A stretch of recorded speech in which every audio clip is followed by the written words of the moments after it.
আনন্দবাজার পত্রিকা ওসমান হাদিকে আপনার নজরুলের পাশে সমাধি সমাধি সমাহিত করা হয়েছে বা সমাধি তার হয়েছে, এটা নিয়েও তারা মানে আপত্তি জানাচ্ছে। হ্যাঁ, মানে নজরুলকে আমরা ওইখান থেকে কত বছর আজকে থেকে মনে হয় কত বছর আগে যেন আমরা নজরুলকে এখানে নিয়ে এসে আমরা এখানে দাফন করছিলাম। আর হচ্ছে আপনার হাদি ভাইয়ের মৃত্যুর পরে আমরা দেখেন হাদি ভাইয়ের আসলে আসলে কোত্থেকে আসছে, হাদি ভাইকে যে আমরা যে এখানে দাফন করব, এই জিনিসটা কোত্থেকে আসছে মানুষের মনে বা ওনার পরিবারের মনে বা সরকারের মনে। উনি আপনার নজরুলের কবিতার কিছু লাইন বলছিল এবং নজরুলের কবিতার মানে বিষয়গুলো উনি এমন সুন্দর করে উপস্থাপন করতো এবং মনে লালন করতো বা ধারণ করতো।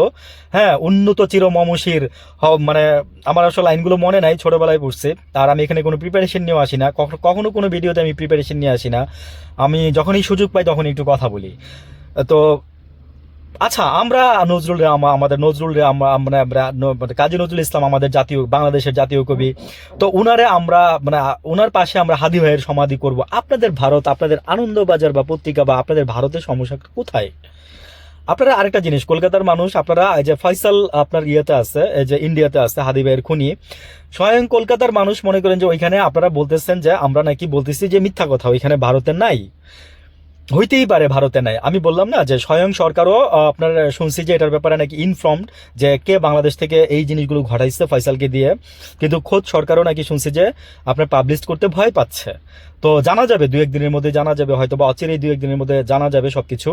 কিন্তু আমার বলার উদ্দেশ্য হচ্ছে যে ভারত থেকে তারা কেন এত মাথা ব্যথা আমাদের নিয়ে, ফয়সালকে নিয়েও তাদের মাথা ব্যথা। এদিকে জুলকার নাইন সায়ের ভাই তো বলছে যে একটা নাটক করা হবে, ও ভারতে চলে গেছে এস্টাবলিশ করার জন্য। ফয়সাল মানে জুলকার নাইন সায়ের ভাই ওনার কথাগুলো এস্টাবলিশ করার জন্য বলছে, হয়তো বা কিনা আমি জানি না।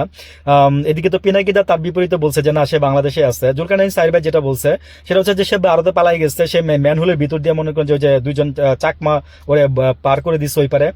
আর